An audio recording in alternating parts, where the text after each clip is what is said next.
Hey there, we're the Westlaw Pirates and welcome to the show. We're here to share our thoughts on Northwestern athletics and college sports with thoughts and analysis from the visceral to the statistical. We run our tailgate with the red pirate flag flying high above as we give no quarter, especially the fourth. I'm Sam Walter. I'm John Lacombe. And I'm Eric Skosgaspo. Well, as we continue our previews of the Northwestern schedule, it is time for us to take a look at Indiana. This is an Indiana team. We have not seen Indiana in a long time. Like the last time Northwestern played Indiana was 2019, and it always seems like we never see them. Especially since that period of time since the last time we played them has been an incredibly interesting stretch for Indiana, to say the least. Highs and lows, to say the least. Absolutely. We've only played them 8 times in Evanston in the last 30 years. So to underscore your point, Sam. And we've beaten them every time in Evanston, yes, which is, but that is just, it's so wild. And we get Indiana here. New head coach, Curt Cignetti. Everyone loves the hire. I mean, he did great work at James Madison, and rightfully was hired, brought over a bunch of James Madison folks with him. But this is a team that really did struggle last year, the year before that, after their magical 2020 COVID season, which was just an incredible year. But things have kind of gone downhill from there, and Tom Allen was a big defensive guy. What is the Indiana defense look like? Yeah, so Allen, we talked about a lot of this when we talked about Penn State because he's the new DC there, but he spent the first half of his tenure at Indiana kind of working a minor miracle, and that all kind of culminated. You talk about the last time we played them was 2019. That was during the ascendancy, right? That topped out. So Allen, when he came into Indiana, inherited one of the most non-existent defensive cultures in the nation, from the Kevin Wilson era at Indiana, and spent 4 years turning it into something real. And that was your late teens. Year by year, it got better and better. And Indiana's defense kind of became something to be respected in the conference. And then suddenly, the year after the last time we played the Hoosiers in 2020, their defense turned into something to be feared. Allen basically worked a miracle and, really took them to the mountaintop defensively, and then it all imploded. And 4 years later, Allen, who, as we said, again, in the Penn State pod, touched heaven defensively, he is leaving an absolute defensive hellscape in Indiana. And it's kind of legit sad. And we've talked about this before, but we felt a kinship with Indiana because of what they accomplished in 2020 and what we accomplished in 2020. But, the IU offense proceeded to submarine that defense, and then the defense couldn't bear the load. And at IU, with the talent that they're working with on a year-to-year basis, like a football catastrophe is always only a breath away there. So everything that he built came undone. Last year, this was the number 13 scoring defense in the conference and the number 14 total defense in the conference. So, Indiana's right back where they were under Kevin Wilson. They are absolutely atrocious on defense right now. But John, when you said hellscape, it really triggered me thinking about all the times I've driven across the state of Indiana. It's crossroads of America, man. Come on. The absolute hellscape, as if Boo Booey had just been there, right? As if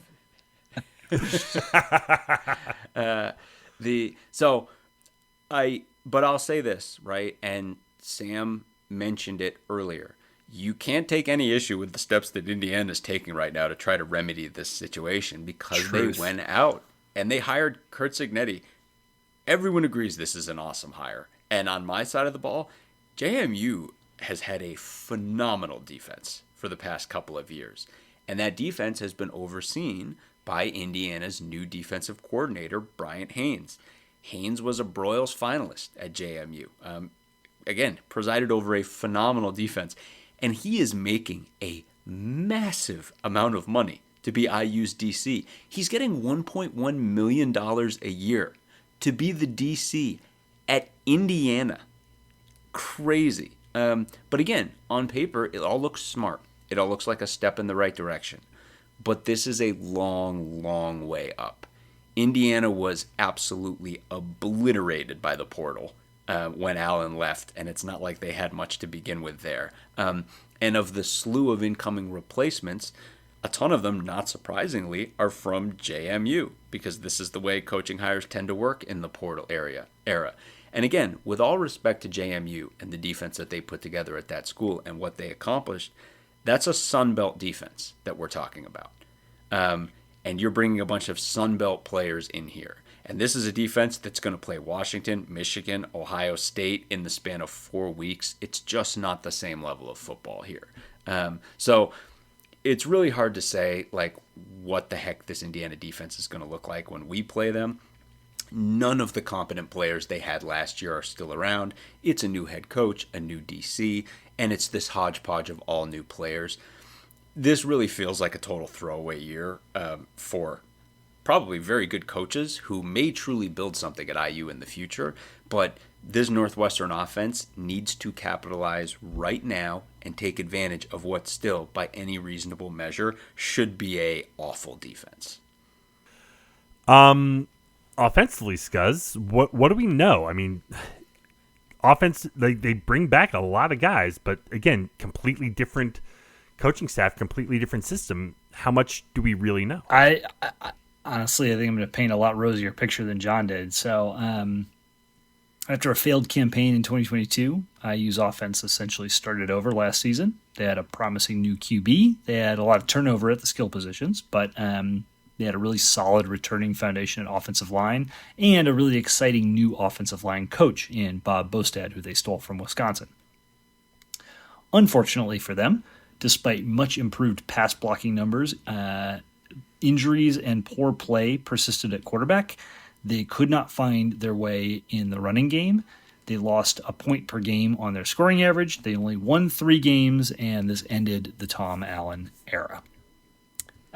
It's interesting, John, you talked about just like the catastrophic cliff that the defense fell off after 2020.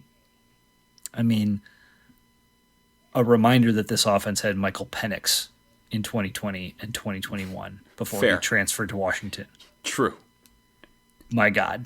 I feel for the Indiana faithful. It's not fair that they've had to experience the last 3 seasons. So as they enter 2024, the potential of this team is really high, I think, on offense. But the results, I think, are going to take some time to materialize. So we'll start with what is the same from before. This team has the benefit of building from a really strong offensive line foundation.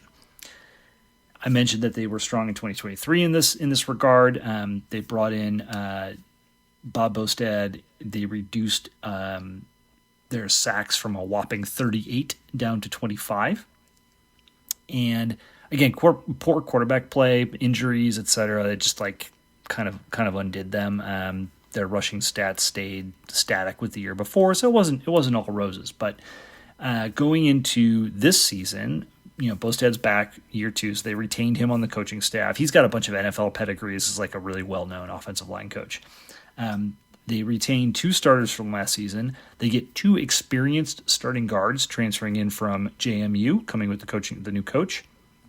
They get a really solid tackle transfer from Wisconsin. And I think this group's going to be a strength for Indiana. It's going to take a little bit of time to build the continuity, to build the chemistry, etc., but they have a lot to work with. And that's it for the same section. Everything else is different and, frankly, better than what they had last year. So in addition to those 2 guards, there's a number of other strong guys coming in from JMU. Kalen Black was JMU's top running back last year. Tight end Zach Horton and top wideout Elijah Serrett, who had 1,200 yards and 8 TDs at JMU, were both first-team SBC last season.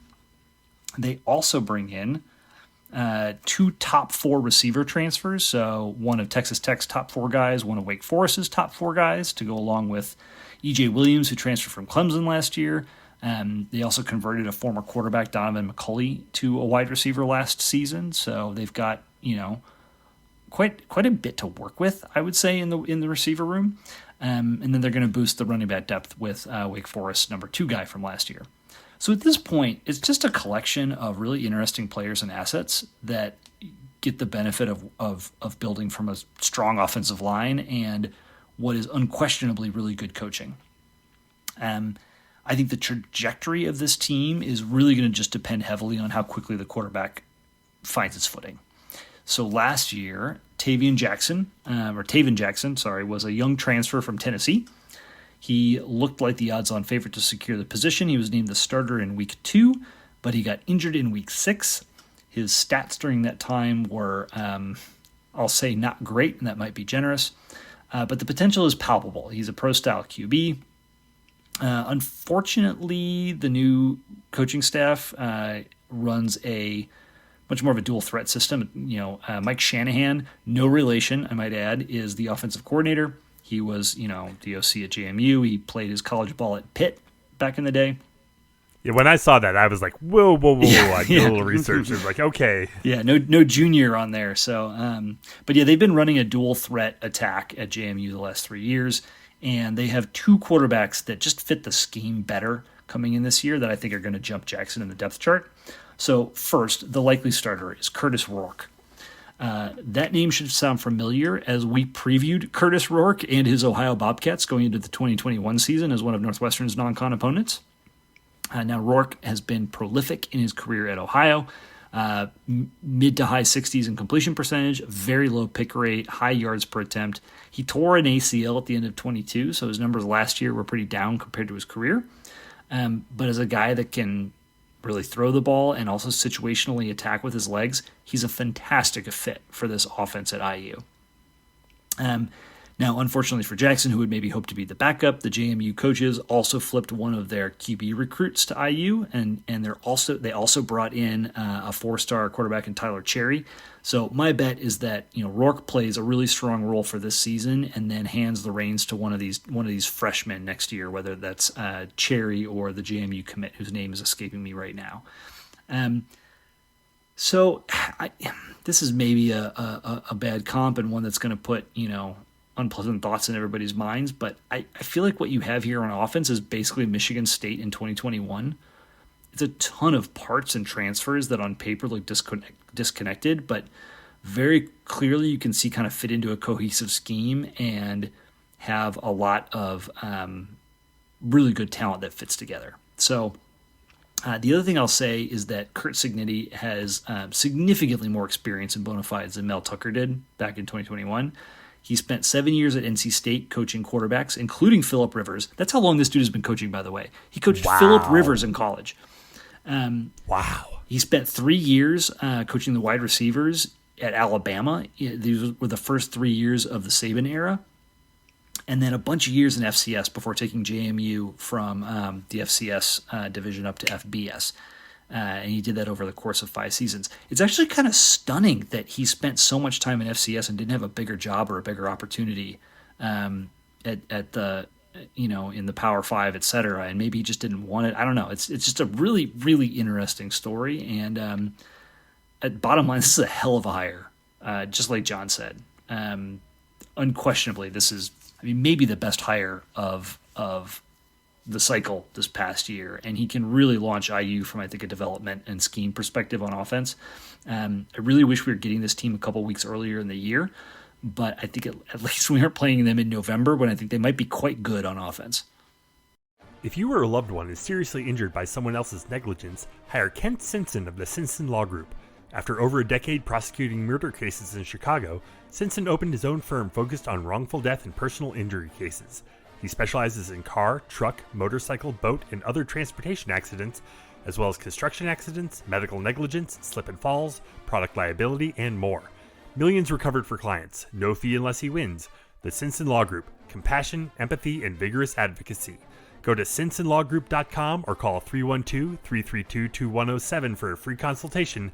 And go Cats. So let's run through their schedule here real quick. They open up the season at home against FIU. And then Western Illinois. Then they travel out to UCLA before coming home to play Charlotte. They're home for Maryland. They're at Northwestern, then they get their bye week before coming home to host Nebraska and Washington. They're at Michigan State, home for Michigan. They get a bye week to then play at Ohio State before finishing off the season at home against Purdue. It's funny because if you want to really be glass half full with this schedule, I mean, just having just looked at Washington's schedule, which is an absolute house of horrors. I mean, like, let's say that everything Scuzz said, we get the rosiest version of that, and they remain atrocious on defense, but they can score points on offense and they get a couple breaks. I mean, FIU, Western, UCLA, Charlotte, Maryland, Michigan State, Purdue. Like, when you look at it through that lens, those are winnable games. I think realistically, I don't know. Like, again, their defense is going to be absolutely awful this year. And it's really going to take, I mean, again, I guess I look at a couple different schools and again, like, we all are over the moon for the coaching hire. I think it's just a great thing. I just don't know if they're going to put it together this year. Like, I feel a lot better about them in the long term. But again, like, FIU, Western, Charlotte, Michigan State, anyone can win those 4 games. So I worry a little bit in that, much like we talked about, Washington's strength offensively should be on the ground. I think our strength should be on the ground. This defense might not be great, but if they're gonna be able to do anything, it's be decent against the run. Maybe. I mean, they're again, like, they truly don't have much. I mean, in some ways I kind of feel similar to this is how we felt about Nebraska going into last season, where we were like, everything about this hire is smart. This is moving the needle in the right direction. I just don't think it's going to happen right away. I kind of feel the same about that. Now, I will say, again, I'm like, I couldn't love this hire anymore. It's not just Cignetti. It's that you're getting the whole brain trust there. Again, like, we just talked about Washington and just seeing, and I get that a lot of this happens and this is the nature of coaching, but seeing, like, this ultimately itinerant guy in Fish coming in, right, and assembling this kind of, like, nepotism-laden crew of guys that from various stops and things like that. And then you have this JMU where it's like, this is like solid as a rock. These guys have worked together forever, had tremendous success forever. They know exactly how everything works, right? Like, I believe in the system. I believe in what IU is doing here. But again, I'm just like, and again, I don't know. Maybe Scuzz is right. Maybe, like, we should be worried about this, and you look at this, and this schedule may make it happen sooner rather than later. I just know that, again, I can't circle back to, like, we talked about how horrifically bad the Michigan State defense was. Indiana's defense on paper is every bit as bad, if not worse. Like, it's truly that bad. So, from a pass, like, they gave up 150 on the ground last year per game. That's not great. Could they improve on it a little bit? I mean, and I guess I'm thinking about, I guess the difference is that Tom Allen was a heralded defensive coach, and so, like, that they had the smarts last year, and just maybe and not the players. They lost so many guys. Like, there's no continuity of any kind, like, in the squad right now. I mean, again, I'm like, I think they're going to get it figured out. I just don't think it's going to happen this year. If anything, the upside comp is what Braun did at Northwestern last season. That puts butterflies in your stomach a little, doesn't right? it? Yeah, a little bit. Yeah. I mean, that's the. Now that maybe Cignetti, that's a high bar, but like JMU was one of those teams trading punches with NDSU in the FCS days too. Mm-hmm. Like, those are similar type of programs.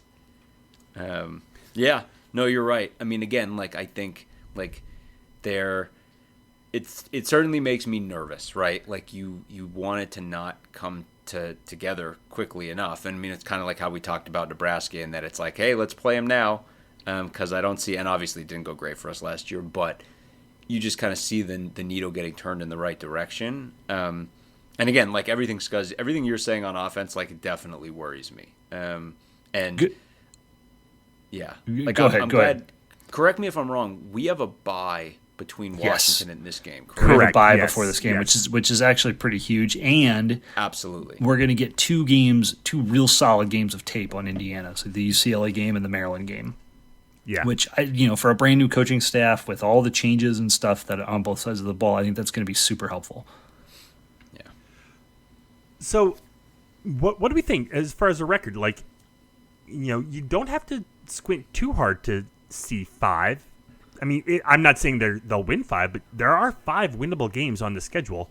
Could they make a drive for 6? Maybe. I think there are 8 winnable games on the schedule. I don't think there's any chance in hell that they win 8. But knowing how could they go bowling? Knowing how bad Michigan State is and knowing how bad Purdue is likely to be, I mean, all you got to do is win FIU, Western Illinois, and Charlotte. That's not hard. And then one of at UCLA, at Northwestern Maryland. That seems extremely doable. Yeah. I guess maybe I'll give Sydney. I'll say 5 and 7. I think that's where I'm going to go. I think that's sort of where I was landing too. But yeah, I think, and again, that's credit to Cignetti because again, this was on paper quite bad football team last year. But I think they're going to get it. But again, I'm like, this is the classic kind of game that makes me nervous. Whereas like the other one, like Washington, we were like, hey, straight up, even, no one's going to respect us. I'm super excited. This is exactly the kind of element we thrive in. Again, I'm glad that we get the bye, so it's not a straight up letdown potential situation the week after. But you hope that, Zach Lujan against what this Indiana defense should, by any reasonable estimation, be in year 1 of this new situation. Like, I believe in our decisive advantage in that situation. I feel better about this team than Maryland. I feel better about this team than UCLA. I think they have a strong, established returning offensive line and a quarterback that was prolific in the MAC. A guy with 4 years starting under his belt. If Curtis Rourke stays healthy, I think this team can win 6 or 7 games. Anything else to mention on the Hoosiers before we go? Again, I like in any year where we're not playing them, like I really do feel. Truly the power of that 2020 season was a lot for a lot of us, and I do feel a kinship with them. And in a vacuum, like in that it doesn't affect our fortunes, like get it turned around. Like let's see Indiana get better at football. Let's see these guys do a good job there. Well, that'll just about wrap it up for tonight. Head to our website, westlaw.pirates.com, where you can leave comments and questions. Find us on Facebook, Twitter, Instagram, and YouTube, where you can like and subscribe. And you can always email the show, westlawpirates@gmail.com. Tune in next time as we give our visceral and statistical views on Northwestern athletics. And look for us, the west lot of Ryan Field, flying the red pirate flag, because we give no quarter, especially the 4th. For John Lacombe and Eric Scasbo, I'm Sam Walter. Thanks so much for listening. We'll see you next time.